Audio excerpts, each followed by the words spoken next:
Praise the lord, హల్లెలూయా. దేవుని నామానికి మహిమ కలుగును గాక. కూడిన మీ అందరికీ, ఆన్లైన్లో వీక్షిస్తున్న ప్రతి ఒక్క సోదరికి సహోదరునికి ప్రభువైన యేసు క్రీస్తు నామంలో ప్రేమాభివందనాలు తెలియజేస్తున్నాం. ప్రియులారా, కొద్ది నిమిషాలు దేవుని మాటలు ఆలకించండి, అలాగే అంగీకరించండి. 30దంతులుగా 60దంతులుగా 100ంతులుగా ఈ భూమి మీద ఫలింపజేయబడాలని మీ కొరకు నేను ప్రార్థిస్తున్నాను. అలాగే ఈ మాటలు నా మాటలుగా భావించక మన దేవుని మాటలుగా మీరు భావించాలని ఆకాంక్షిస్తున్నాను, ఆశపడుతున్నాను. ప్రియులారా, మరి ఈరోజు పరిశుద్ధ గ్రంథమైన బైబిల్లో నుండి 62వ అధ్యాయం యెషయా గ్రంథంలో నుండి 3 నుంచి 5 వచనాల వరకు చదువుకుందాం. మరొకసారి యెషయా గ్రంథము 62వ అధ్యాయము 3 నుంచి 5 వచనాల వరకు చదువుకుందాం. నీవు యెహోవా చేతిలో భూషణ కిరీటముగాను నీ దేవుని చేతిలో రాజకీయ మగుటముగాను ఉందువు. విడువబడిన దానివని ఇక మీదట నీవనబడవు. పాడైనదని ఇకను నీ దేశమును గూర్చి చెప్పబడదు. హెప్షిబా అని నీకును, బ్యోలా అని నీ భూమికిని పేర్లు పెట్టబడును. యెహోవా నిన్ను గూర్చి ఆనందించుచున్నాడు, నీ దేశము వివాహితమగును. హల్లెలూయా, ప్రైజ్ ది లార్డ్. చిన్న ప్రార్థన చేసుకుందాం. ప్రేమగల తండ్రి, దయగల రాజా, నీకు స్తోత్రాలు చెల్లిస్తున్నాను. నీ కృప, దీవెన, సంతోషమాధానాలు మాతో ఉంచండి. నీ మాటల్లో ఉన్నటువంటి నాన్న లోతైన భావాలు మాకు తెలియచేసి నాన్న తండ్రి మమ్మల్ని ఆశీర్వదించవలసిందిగా వేడుకుంటున్నాం. కృప కనికరాలతో తృప్తిపరచండి. యేసయ్య నామమును బట్టి అడిగి వేడుకొంచున్నాం తండ్రి, ఆమేన్. ప్రియులారా, ప్రాముఖ్యంగా నేను మీతో చెప్పాల్సిన మాట ఏంటంటే, దేవుడు మనిషి పట్ల ఏ దేశంలో జీవించని ఆ మనిషి పట్ల ఒక ప్రత్యేకమైన ప్రణాళిక, ఆలోచన కలిగి ఉండి తన ఆలోచన అంతా కూడాను తన జీవితంలో సఫలపరిచి సంతోషించాలని ఆశపడే దేవుడు. సాధారణంగా మనిషి తన సొంత సంతోషాన్ని వెతుక్కుంటుంటాడు. తాను ఒక ప్రొఫెషన్ని, ఒక బిజినెస్ని, లేక ఒక ఆర్గనైజేషన్ని, లేక ఏదో ఒక పనిలో, ఒక పదవిలో ఉండాలని ఆశపడుతూ వాటి మీద కళ్ళగంటూ జీవిస్తూ వస్తూ ఉంటుంటాడు. తప్పు కాదు. అయినా సరే ఈ భూమి మీద మనము ఎలా జీవించబడాలి అంటే, మన జీవన విధానం అంతా దేవునికి సంతోషకరంగా ఉందా లేదా అనేటటువంటి ఒక ఆలోచనలో మనం వెళ్తే గనుక, నిజమే కదా, ఇప్పుడు తల్లిదండ్రులమైన మనము పిల్లలకంట, ఆ పిల్లలు తల్లిదండ్రులు సంతోషించేటట్టు జీవిస్తున్నారు లేదా అన్నది పిల్లలు తెలుసుకోవాలి. అలాగే తల్లిదండ్రులు పిల్లల యందు ఆనందిస్తున్నారా లేదా అన్నది తెలుసుకోవాలి. అలాగే మనల్ని సృష్టించిన దేవుడు మన యందు సంతోషంగా ఉన్నాడా లేదా. అక్కడ ఏంటంటున్నాడంటే, నీవు నాకు సంతోషదాయంగా ఉంటాడు, యెహోవా నిన్ను గూర్చి ఆనందించుచున్నాడు.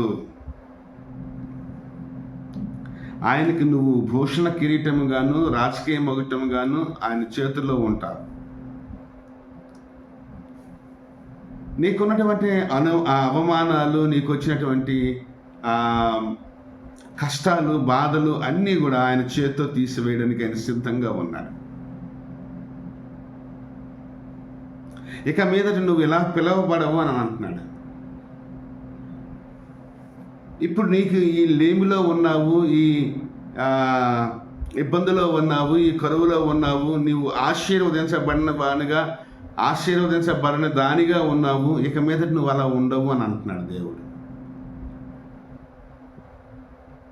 ఆయన పూర్తిగా నీలో సంతోషించడానికి ఆయన ఎదురు చూస్తున్నాడు. నీ జీవితంలో కార్యాలు చేయడానికి ఆయన ఎదురు చూస్తున్నాడు. నీ జీవితంలో అద్భుతాలు చేయడానికి ఆయన ఎదురు చూస్తున్నాడు.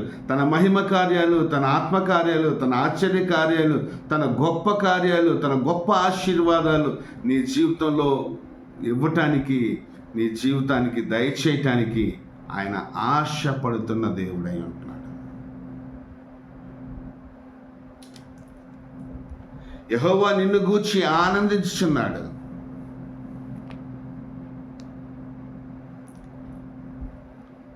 ఆయన ఉద్దేశం ఏంటంటే నీ యందు ఆనందించడానికి, నీ యందు ఆయన సంతోషించడానికి ఆయన సంకల్పం కలిగి ఉన్నాడు. మరి మనల్ని సృష్టించిన దేవుడు మన యందు నిజంగా సంతోషిస్తున్నాడా లేదా అని ఆలోచన చేసుకోవాల్సిన కాస్త ధర్మం కానీ, బాధ్యత కానీ, పని కానీ మన మీదే ఉంది అని ఈ రోజున నేను ఆయన దాసునిగా, ఆయన కాపరిగా నేను మీకు తెలియచేస్తున్నాను. ఆయన సేవకుడిగా తెలియచేస్తున్నాను. మానవుడు ఈ ధోరణిలో ఆలోచన చేయాలి. ఆయన మొదటగా మనిషిని సృష్టించినప్పుడు ఇది మంచిదని తలంచాడు. ఏది? తన ఆలోచన మంచిది, తన ఉద్దేశం మంచిది, తన పోలిక చెప్పున, తన రూపమందు, స్వరూపమందు ఆయన మనల్ని చేద్దాము అని అనుకోవడం మంచిది. అలా మట్టి నుంచి మనిషిని తీసుకొచ్చి నాసికారంధ్రంలోనికి జీవవాయువును ఊదిన తర్వాత నరుడు జీవాత్మ అయ్యాడు. ఇది మంచిదని దేవుడు తలంచాడు. ఆ మనిషి పట్ల ప్రణాళికాబద్ధంగా ఆ మనిషికి ఒక సాటి అయిన సహాయం కావాలి అనే ఉద్దేశం కలిగి ఉన్నాడు. కాబట్టి ఆయన మనిషి ప్రకటెముకల నుంచి ఈ సృష్టిలో మొదటిగా దేవుడు మనిషిని చేసినప్పుడు, అంటే పురుషుణ్ణి చేసినప్పుడు, ఆ పురుషుని యొక్క ప్రక్కటెముకల నుంచి ఒక ఎముక తీసి, ఆ ఎముక కూడా ఒక రూపాన్ని కలిగించి, జీవాన్ని కలిగించి, నరుని ఎముకలో నుంచి తీయబడింది కాబట్టి నారి అనబడుతుందని, స్త్రీకి నారిగా అంటే సహకారిగా, పురుషునికి సహకారిగా, భార్యగా తనను హత్తుకొని జీవించడానికి తనకు సహకారిగా స్త్రీని చేశాడు. స్త్రీగాను పురుషునిగాను మానవ సృష్టిని చేశాడు దేవుడు. అది మంచిదని తలంచాడు.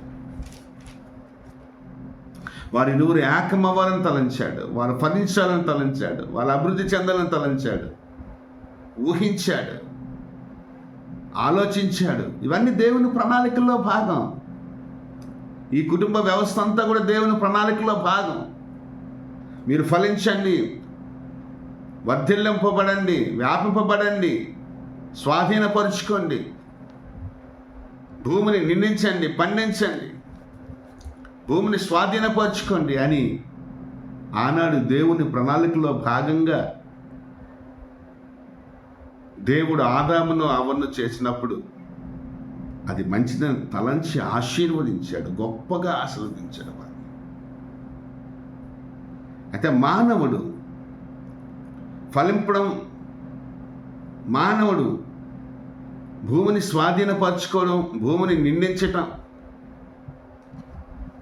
దైవిక పరంగా అంటే ఏంటంటే ఇప్పుడు ల్యాండ్స్ ఆక్యుపేషన్ చేసుకున్నట్టుగా కాదు, దైవికంగా. అంటే దేవుని రాజ్యం, భూమిని పండించండి, నిందించండి, అది that's called as domain, that's called as the Kingdom of God. Kingdom domain expand అవ్వాలి, దేవుని రాజ్యవ్యాప్తిగా ఎక్స్పాండ్ అవ్వాలి. మొన్న మేము బీహారు, వెస్ట్ బెంగాల్, బంగ్లాదేశ్ వెళ్ళొచ్చాం. అవన్నీ మన రాష్ట్రాలు కాదు, మనం ఆంధ్ర వాళ్ళం, తెలుగు వాళ్ళం, అక్కడికి వెళ్ళొచ్చా. స్వాధీనపరచుకోవడం అంటే ఆ ప్రాంతాలకు వెళ్ళి ఆ ప్రదేశాల్లో సువార్తను అందించి ఆ ప్రదేశాల్లో దేవుని రాజ్యాన్ని, వాక్యపు జ్ఞానం, పరిశుద్ధాత్మ జ్ఞానం, పరలోకపు జ్ఞానం, ప్రభు జ్ఞానం, దేవుని జ్ఞానం, దైవిక జ్ఞానాన్ని అందించి ఆ హృదయాల్లో వాటిని విత్తి అక్కడ ఒక రాజ్యంగా వారిని కట్టి, మీరు పరిశుద్ధులైన యాజక సమూహాలుగాను రాజ్యముగాను నేను మిమ్మల్ని ఏర్పాటు చేసుకుంటున్నానని దేవుడు చెప్పినట్టుగా ఒక పరిశుద్ధమైన ఆలయముగా మీరు కట్టబడుచున్నారు అన్నట్టుగా ఆయన రాజ్యం కట్టి రావడం. అక్కడ ఒక రాజ్యం ఉంది మనకి, అక్కడ ఒక దేశం ఉంది మనకి, అక్కడ ఒక ప్రదేశం ఉంది మనకి. అది వ్యాపింపజేయబడ్డం అంటే ఆ రకంగా వ్యాపింపజేయబడి రావటం.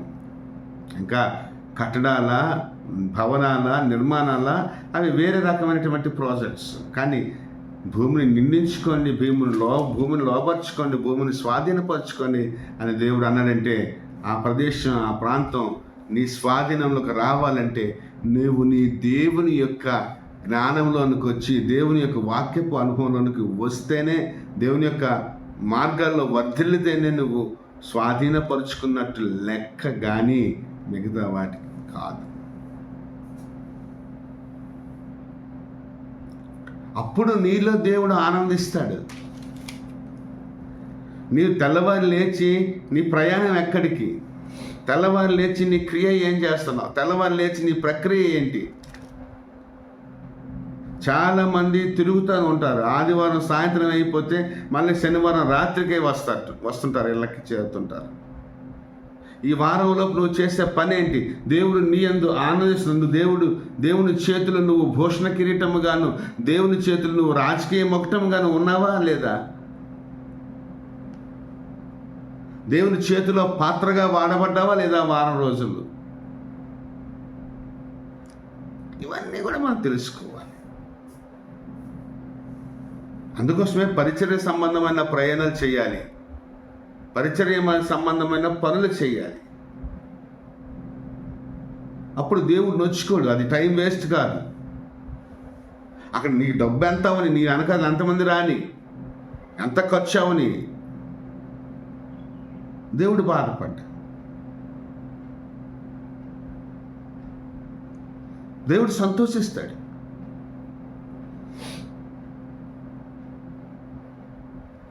చాలామంది దుబారా ఖర్చు పెడుతుంటారు, డబ్బు అంతా ఏంటంటే దుబారా ఖర్చు పెడుతుంటారు, సోకు ఖర్చు పెడుతుంటారు. నా దగ్గర డబ్బులు ఉన్నాయి అని అనిపించుకొని ఖర్చు పెడుతుంటుంటారు. లేక దాన వీర సూర కర్ణుని అని చెప్పేసి దాన ధర్మాలు చేసినట్టుగా ఖర్చు పెడుతుంటారు. అది కూడా దేవుణ్ణి అడిగి నేను ఈ పని చేయొచ్చా లేదా, నేను ఈ పద్ధతిలో వెళ్ళొచ్చా లేదా, ప్రభువా ఏంటి నీ చిత్తం ఏంటి అని అడిగి చేస్తే ఆ పని యందు దేవుడు ఆనందిస్తాడు.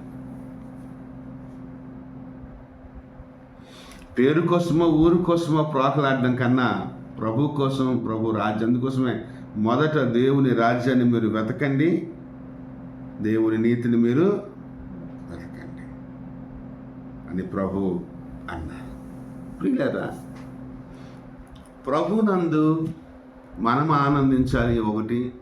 రెండోది, ప్రభు మనయందు ఆనందించాలి. మొదటగా దేవుడు మనయందు ఆనందించాలి. గత వారం నేను చెప్పినట్టుగా 27వ కీర్తనలో కొన్ని మాటలు చెప్పాను. ఏంటట? ఆయన ఆనందించడానికి కారణం ఏంటట? ఒక కారణం ఆయన మందిరానికి నేను ఆయన మందిరంలో నివసించాలన్న ఆశ నాకు ఉంది అని అంటున్నాడు.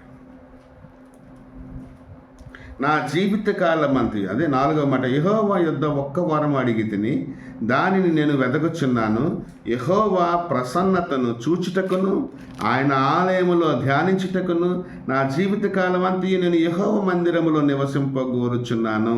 ఆపత్కాలమున ఆయన తన పర్ణశాలలో నన్ను దాచును, తన గుడారపు మాట నన్ను దాచును, ఆశ్రయదుర్గము మీద ఆయన నన్ను ఎక్కించును.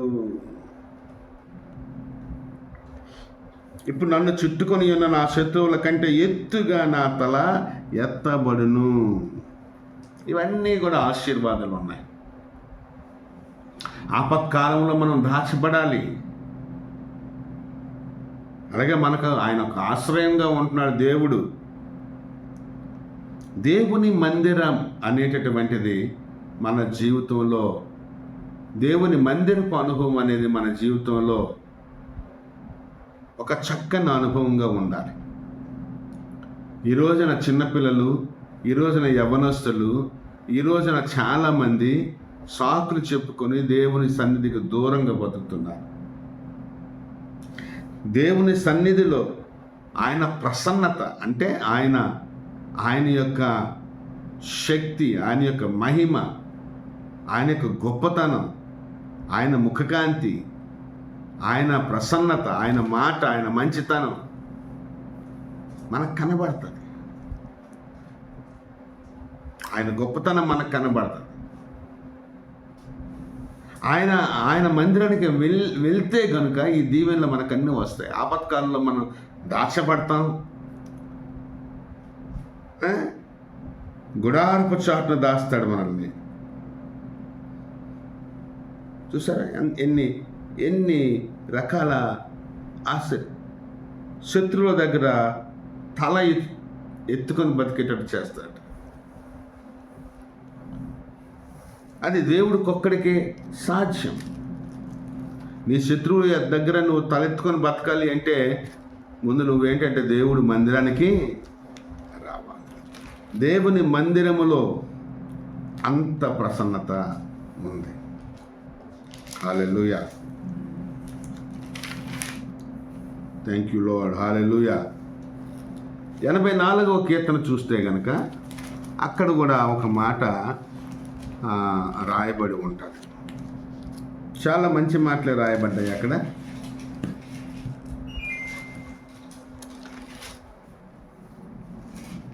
ఎనభై 84వ కీర్తనలో చూసావా, అక్కడ మొదటి నుంచి చదువుకుంటే గనక,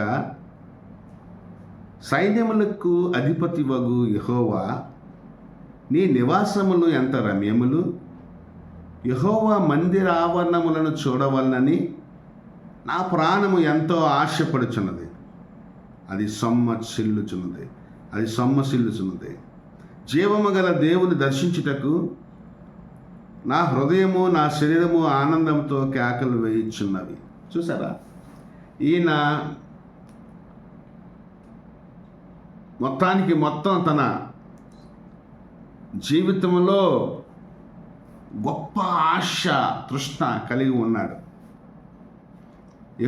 దేవుని మందిర ఆవరణములు చూడాలి.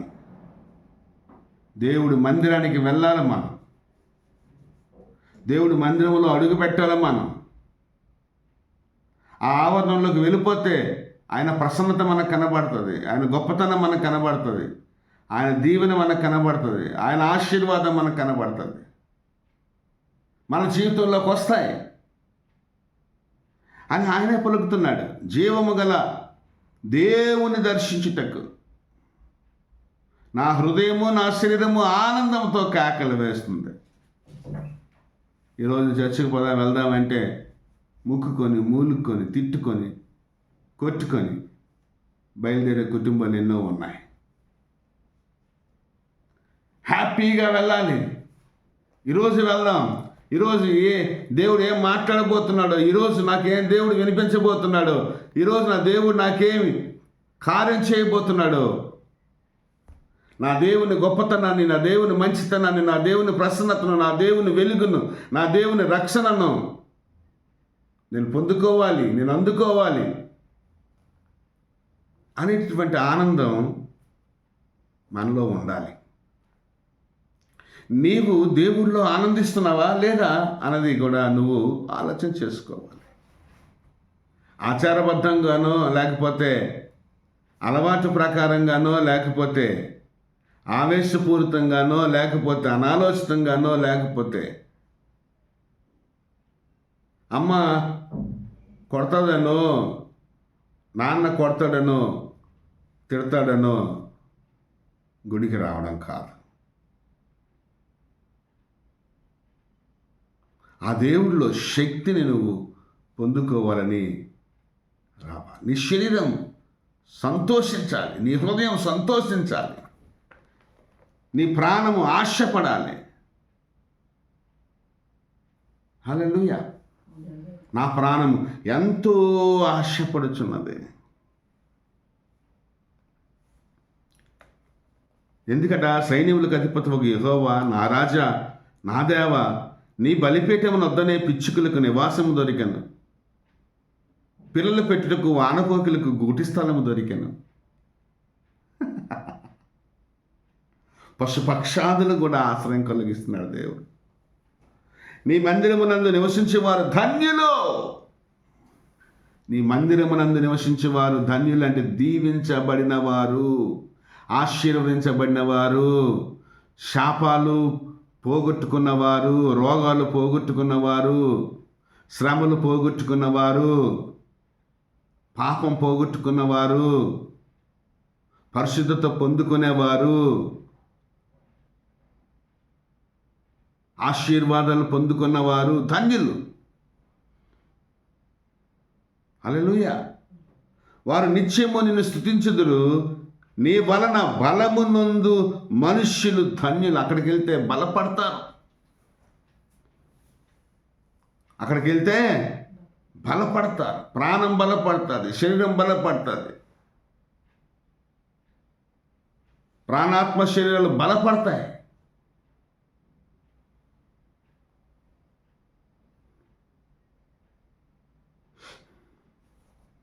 యాత్ర చేయు మార్గములు వారికి అతి ప్రియములు. అంతేకాకుండా దైవికంగా ఎంతో ప్రయాణాలు వాళ్ళు చేస్తారు. వారు బాకా లోయలో బడి వెలుచు దానిని జలమయముగా చేయుదురు. తొలకరి వాన దానిని దీవెనలతో కప్పును. వారు నానాటికి బలాభివృద్ధి నొందుచు ప్రయాణము చేయుదురు. వారిలో ప్రతి వారిని సీయోనులో దేవుని సన్నిధిని కనబడును. చూసారు ఎంతంత మాటలు అక్కడ అంటాడు కదా 10వ మాటలో, నీ ఆవరణంలో ఒక దినము గడుపుట 1000 దినముల కంటే శ్రేష్టము. భక్తిహీనుల గుడారంలో నివసించుట కంటే నా దేవుని మందిర ద్వారమున ఉండుట నాకు ఇష్టము.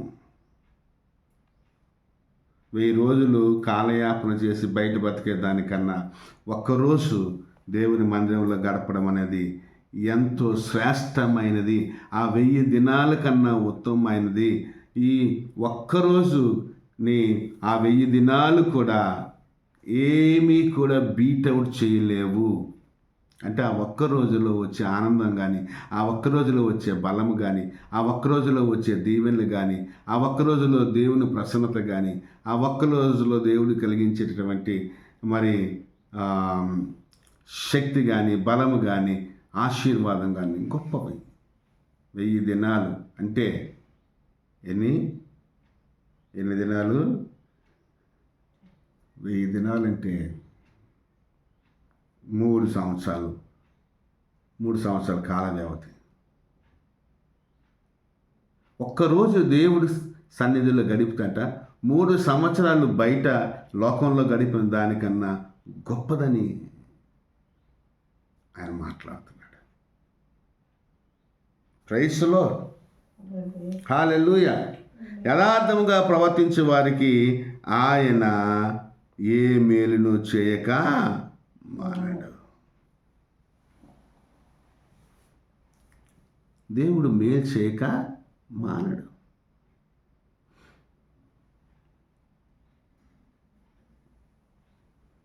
కాబట్టి ప్రియులారా, మనము చాలా జాగ్రత్తగా ఆశ కలిగి ఉండాలి. ఏం కలిగి ఉండాలట? ఆశ కలిగి ఉండాలి. దేవుని మందిరపు ఆశ, దేవుని మందిరపు ఆశ కలిగి ఉండాలి. 2వ కీర్తనలో కూడా ఎన్నో మాటలు చెప్తుంటాడు. ఇరుకులో విశాలత కలుగు చేయి దేవుడువు నీవేనని. కానీ 4వ మాట, ఆకాశమందు ఆశీనుడగు వాడు నవ్వుచున్నాడు, ప్రభువు వారిని చూసి చెప్పనుచున్నాడు. అలాగే 10వ మాట చూద్దాం. కాబట్టి రాజుల వివేకుల నుండి భూత్పతుల బోధన ఉంది. రైట్.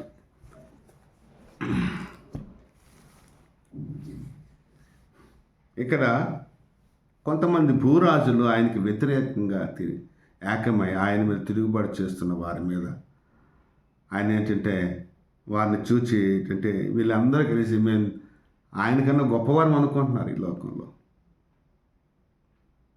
కానీ ఆయన నవ్వుతున్నాడు.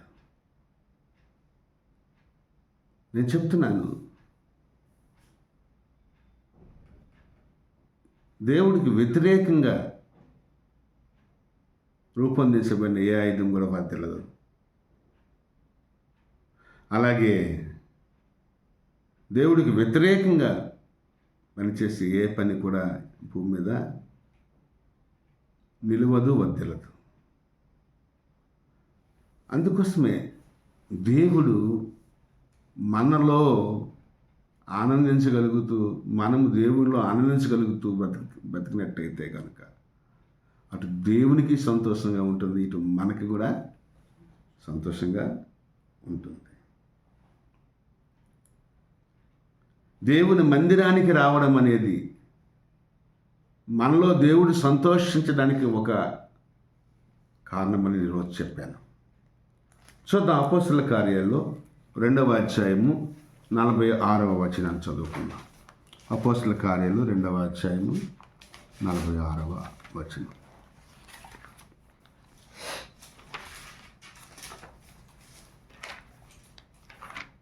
అక్కడ ఏమని రాయబడి ఉందట? తీసారా మీరు? హిందీలో చదవండి ఒకసారి. वे प्रतिदिन एक मन होकर मंदिर में इकट्ठे होते थे और घर घर रोटी तोड़ते हुए आनंद और मन की सिधाई से भोजन किया करते थे. ఏంటట తెలుగులో ఏమి రాస్తుంది? మరియు వారు ఏక మనస్కులై ప్రతిదినము దేవాలయంలో తప్పక కూడుకొనుచు ఇంటింట రొట్టె విరుచుచు దేవుని స్తుతించుచు ప్రజలందరి దయ వలన దయ పొందిన వారై ఆనందముతోనూ నిష్కపటమైన హృదయముతోనూ ఆహారం పుచ్చుకొనుచుండ్రి. మరియు ప్రభువు రక్షణ పొందుచున్న వారిని అనుదినము వారితో చేర్చుకున్న. ప్రతి దినము కూడా దేవాలయంలో వారు తప్పక కూడుకుంటున్నారంట. వారానికి ఒకసారి మనం దేవుని మందిరానికి రావడం కష్టమైపోతూ ఉంటుంటే వాళ్ళు ఏంటంట, యేసు ప్రభు పునరుత్థానుడై ఆరోహణుడు అయిపోయిన తర్వాత శిష్యులందరూ కూడా ప్రతి దినము కూడా దేవాలయంలో కూడుకోవడం మొదలుపెట్టారు.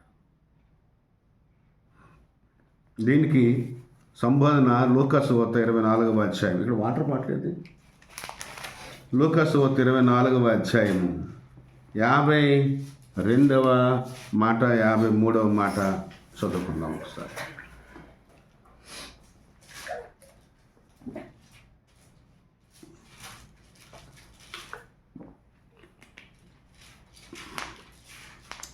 వారు ఆయనకి నమస్కారం చేసి మహా ఆనందంతో యెరూషలేముకు తిరిగి వెళ్ళి ఎడతెగక దేవాలయములో ఉండి దేవుని స్తోత్రము చేయుచుండది. హల్లెలూయా. ఆది అపోస్తలుల పరిచర్య అభివృద్ధి చెందడానికి, ఆది అపోస్తలుల బోధ అభివృద్ధి చెందడానికి, ఆది అపోస్తలు అద్భుతాలు ఆశ్చర్యకార్యాలు చేయడానికి గల కారణాల్లో ఒక కారణం ఏంటంటే వాళ్ళ ఎడతెగక లేక అనుదినము దేవుని మందిరములో వాళ్ళు కూడుకోవడం అనేది ఒక కారణం. అనేక కారణాల్లో ఒక కారణం వాళ్ళు దేవుని మందిరాన్ని అంతగా ప్రేమించి దేవుని మందిరంలో కూడుకొని ప్రార్థించి స్తుతించి ఆరాధన చేసి దేవుని మందిరంలో వాళ్ళు ఎదిగిన వారే, పెద్ద వయసులో ఉన్నవారైనా ఎదిగారు. దేవుడు వారిని పెంచాడు, అభివృద్ధి చేశాడు. సంఘము అభివృద్ధి అయింది, సేవ అభివృద్ధి అయింది, దైవిక సహాయం అభివృద్ధి అయింది, క్షేమాభివృద్ధి చెందింది. వాళ్ళు సంతోషించారు. దేవాలయంలో కూడినప్పుడు సంతోషం కలిగింది వాళ్ళకి. ఇన్ని మేలులు దేవుని మందిరంలో దాచిపెట్టబడ్డాయి, దేవుని సన్నిధిలో దాచిపెట్టబడ్డాయి. కాబట్టి ప్రియులారా, మనమందరం కూడా దేవుని ఆలయాన్ని నిర్లక్ష్యం చేయకుండా ఆయన మందిరపు అనుభవంలో మనం పెరగాలని, ఆయన ప్రసన్నత మీరు చూడాలని, ఆయన కార్యాలు మీ జీవితంలో జరగాలని కోరుకుంటూ, ఆయన ద్వారా మీరు సంతోషింపబడాలని, సమృద్ధిగా దీవించబడాలని మనస్ఫూర్తిగా కోరుకుంటూ ఈ నా మాటలు ముగిస్తూ ఉన్నాను. దేవుడు మనల్ని దీవించి ఆశీర్వదించిన గాక. ఆమేన్. అమ్మగారు వచ్చి చిన్న ప్రార్థన చేస్తారు. కళ్ళు మూసుకుందాం. తదుపరి ఆశీర్వాదంతో కూటాన్ని ముగించుకుందాం. హల్లెలూయా. ప్రార్థన చేసుకుందాం. సకల ఆశీర్వాదానికి కారణభద్రాన్ని కానీ మన నామలో స్తుతి స్తోత్రాలు చెల్లిస్తుంది తండ్రి ప్రభా. ఈ మధ్యాహ్న కాల సమయంలో తండ్రి మీ దాసు ద్వారా తండ్రి ప్రభా, అయ్యా ప్రభా నీ బలమైన వాక్యం తండ్రి మనందరికీ వినిపించావు. దేవానికి స్తోత్రాలు తండ్రి. అయ్యా ప్రభా ఈ దినం నుంచే తండ్రి ప్రభా, అయ్యా ప్రభా నిత్యం తండ్రి ప్రభా నీ మందిరంలో ఎన్ని ఆశీర్వాదాలు ఉన్నాయి తండ్రి. అయ్యా ప్రభా నీ మందిరంలో అయ్యా ప్రభా ప్రతిదినం ప్రభా నీ మందిరంలో ఉండి నేను స్తుతించి, నిన్ను గనపరిచి, నేను మహిమపరచడానికి గొప్ప మనసు ప్రభా మా అందరికీ సమకూర్చమని ప్రార్థిస్తుంది తండ్రి ప్రభా. నీ మందిరంలో ఉన్న సంతోషం, ఆనందం, అలాగే ప్రభా నీ వెలుగు, నీ ప్రశాంత ప్రభా అన్ని ఆశీర్వాదంలో ప్రభా నీ సన్నిధిలో ఉంది. కాబట్టి ప్రభా ఈ దినం నుంచి ప్రభా మనస్సారా ప్రభా మేము కోరుకుంటాను. ప్రతిదినం నీ మందిరంలో ప్రభా కూడి నేను స్తుతించి ప్రభా గొప్ప మనస్సు అందరికీ ఇస్తున్నామని నమ్ముచున్నాం. స్వస్థమైన విధానికి స్తోత్రాలు తండ్రి. అలాగే ప్రభా ఆన్లైన్ ద్వారా ప్రభా ఎంతోమంది బిడ్డలు నీ వాక్యం ఎంతో శ్రద్ధగా, ఎంతో ఆశగా నీ జీవమైన వాక్యం విన్నారు తండ్రి. ప్రతి బిడ్డని, ప్రతి కుటుంబీకిని ప్రభా ఈ వాక్యం ద్వారా దీవించండి, బలపరచండి, వాక్యం అనుసార జీవితాన్ని దయచేయండి ప్రభా. అలాగే తండ్రి ప్రభా ఈ పరిచయం కూడా దీవించండి, అభివృద్ధిపరచండి, విస్తారంగా ప్రభా దీవించి ఆశీర్వదించి అనేక ప్రాంతంలో ప్రభా ఈ సేవ పరిచయం జరగడానికి నీ కృప చూపించండి. అలాగే పరిచర్యకి ఈ కుటుంబీకి కావాల్సిన ప్రతి అవసరం తీర్చండి, సహాయ సహకారం అందించండి. సమస్త మహిమగంతా ప్రభావం మీద అర్పించుకుంటూ యేసు పరిశుద్ధ నామములో అడిగి పెట్టుకుంటున్నాం తండ్రి. ఆమేన్. ఇప్పుడు మన పరమ తండ్రి అయిన దేవుని యొక్క ప్రేమ, కుమారుడైన యేసుక్రీస్తు వారి యొక్క కృప, పరిశుద్ధాత్మ దేవుని యొక్క అన్యోన్య సహవాసము, సమాధానం కూడిన మనకందరకు, వాక్యాన్ని విని అంగీకరించిన ప్రతి బిడ్డకు, సాత్విక సంఘానికి, సకల పరిశుద్ధులకు ఇప్పుడు ఎల్లప్పుడూ సదాకాలము తోడై ఉండి నడిపించును గాక. ఆమేన్. యేసు రక్తమే జయం, శిలువ రక్తమే జయం. ప్రభు యేసు నామములో సంపూర్ణ విజయం కలుగును గాక. ఆమేన్. Praise the lord.